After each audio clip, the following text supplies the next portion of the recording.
military/accident, because we didn't have the word terrorism in our lexicon. Ah, interesting. Okay. See, also, by the way, let's get back to this thing with NASA. Yeah.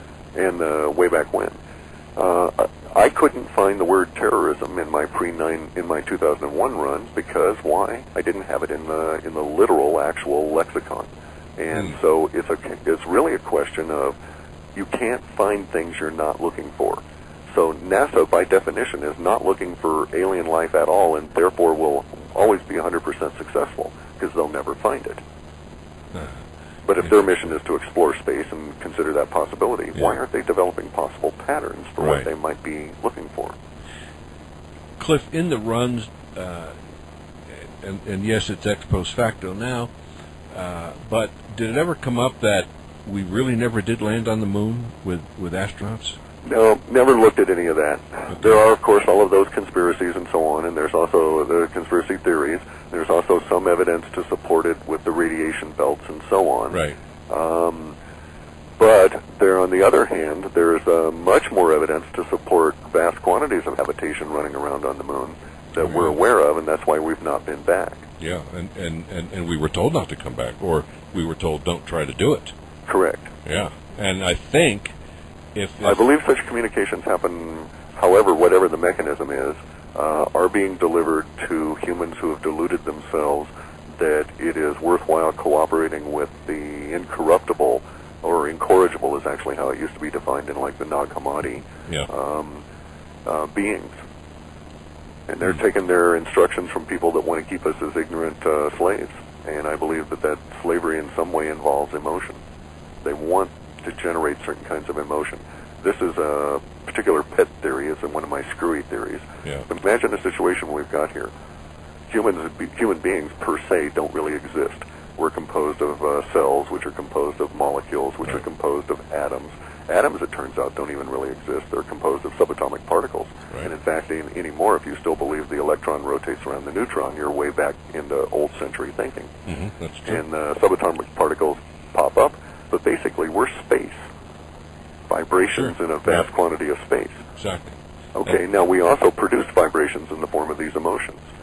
This is a palpable thing. We can sense tension in the air when you walk into a bank that's being robbed and everybody's freaking out and there's no visible sign. The hair on the back of your neck crawls. Sure. Okay? Sure. Think of the situation with Cindy Sheehan. Vast quantities of supportive emotion are going through and to her now, from all these people that see her as their spokesperson or have allied with her or whatever. So we've got these waves going around all the time of this emotional potential. Somehow that is involved. Mm-hmm.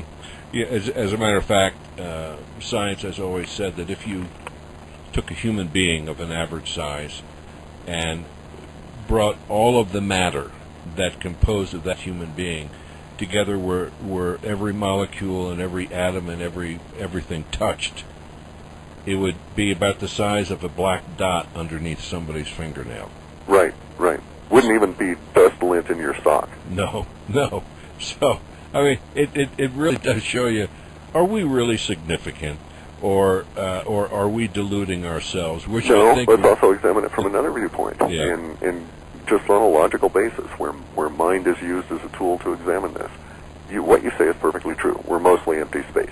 But that's also true of everything around us, That's the entire material world that we manipulate. That's right. And it's also true of the appearance of the entire material universe in which our material world exists. If we're so insignificant, why does universe support us so well? Why are we allowed to think of ourselves as being so powerful? Yeah. In fact, our view is such that we're the most powerful beings around. That's true. Okay, so no, I do not buy into the insignificance at all. In fact, I think on a personal level, you could probably say that I subscribe to what Patanjali said, that the material universe is a place where our vibrations drop in to experience and learn, and it exists only for us. The universe only exists for us? Correct. Now, by us, I mean all beings. Conscious minds, not humans. Right. Yes. Right. Okay. But conscious mind would even go down so far as to consider earthworms, perhaps, right? Or leaf. Yeah. Yeah, which is what Cleve Baxter proved. That there is a consciousness and awareness even in a plant. So yes. Yeah. Yeah. I totally agree with him. Now, that also would allow, certainly, nasty little deluded beings that are running around with different forms of mind that wish to impose their own form of control. So, for instance, if one reads deep into what the Illuminati, let's digress for a second, the Illuminati and the Bilderbergers and all these guys are supposedly really interested in this Egyptian mystery school. It's a lot of evidence to support that. Problem is, the Egyptian mystery school is a dead end. It runs into a certain spot and doesn't go any further because they don't allow their visions to pop open. But one of the things in that school is a whole lot of literature going back perhaps 2,500 years or more about little gray bastarditos who all apparently have the same mind. They're what we might look at them more as ants than individuals. Yep. Right. Okay, but get this. In some of the other Sanskrit writings or discussions that would also tend to favor that view, and also say you got to watch out for this because that particular kind of mind is jealous of humans because humans can become enlightened and it never will. That's right. That's exactly right. So even though they're smarter technologically and in many other ways, that they're inimical to our interests. Yeah. And any human that would deal with them is de facto a traitor to the species. Sure. So where in your runs or in your own experience, Clif, where do you see us going, number one, as a race of people on planet Earth, changes and what have you, and number two, where do you see us going as a group of spiritual beings?